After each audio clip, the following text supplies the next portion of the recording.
The history of the mare in the following film is one in which I had her at my ranch the prior winter, getting her riding education underway.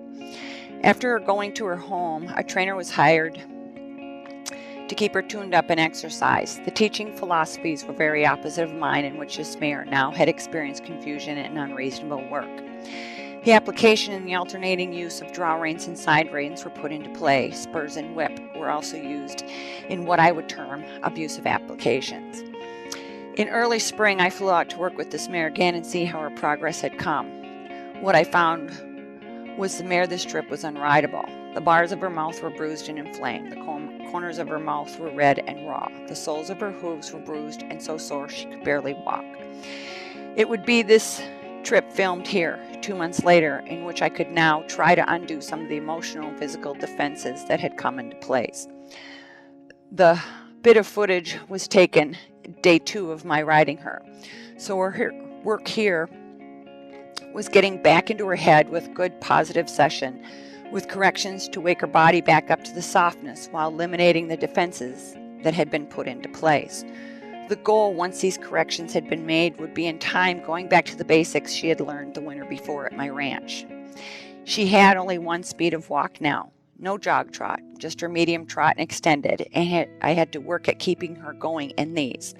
The quality of trots were also gone, lacking impulsion from her hindquarters. The neck had become rigid and bracy. She was now heavy on the forehand and would no longer lift at the root of the neck to open up her shoulders to free up the front legs as they should be. She no longer used her abdominal muscles to lift in the spine to engage her hindquarters. She also had become numb-sided. When I put leg to her sides, you can see her swish her tail from the previous misuse of spurs. The 2 largest holes now in place were that she would do these little mini bolts, which I worked out the first day, but the rooting down into the bit to defend her mouth took much longer to work through. To correct this rooting down of the head and neck, I would open and close my fingers around the reins, do little bump ups and release moves with my hands. When she would stop the rooting down, I would stop the correction. When she would lose impulsion from the hind, when leg aids were ineffective to keep her responding forward, I would use my rein to the hindquarters to signal forward, yet still use the leg softly until I no longer needed to use the rein anymore. I kept changing direction, using circles and serpentines to get her responding to leg and hand aids, while also keeping those little bolts from coming into play.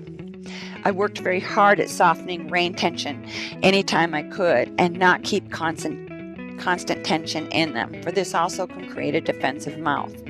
This constant rein tension today is termed contact, which I do not work by. I feel the term contact simply means to communicate from hand to headgear, not the amount of tension one holds in the rein. I feel the softer the better, and the happier the horse will be for it. I opted not to post the trot in this session, the reason being in myself having to be so focused on supporting her and making constant correction. Felt the posting would be a distraction for me having the right timing I needed to make my corrections. Keeping her straight in the body for these directional changes was very important, as it always is, so she does not have to overwork carrying me and find her body again, the bendability and the suppleness while making clean executions of the movements needed.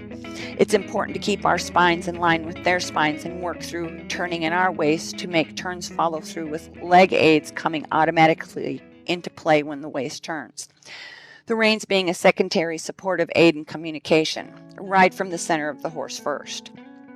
Keeping the reins in this type of work close to the horse's body and mind works to maintain as clean of line as possible from the horse's mouth to my elbow. Also helps maintain the straightness element. If at this stage with her defenses and being so rigid, to open a rein out and away would have taken her out of balance, losing straightness and consistency of the work would have been lost.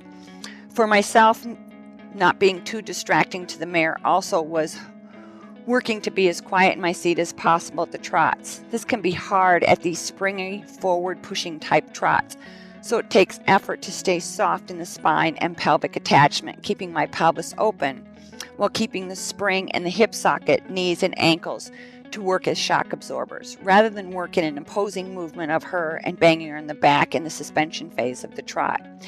In this film, I can see at times how tired I was getting after working 4 horses before this one, and I get behind the movement and the energy of the mare. The trots get bumpier in my body at times as I've lost the connection from my pelvis to sternum by not maintaining the stretch in my longissimus muscles of my own back. It's always a job, but working on ourselves too.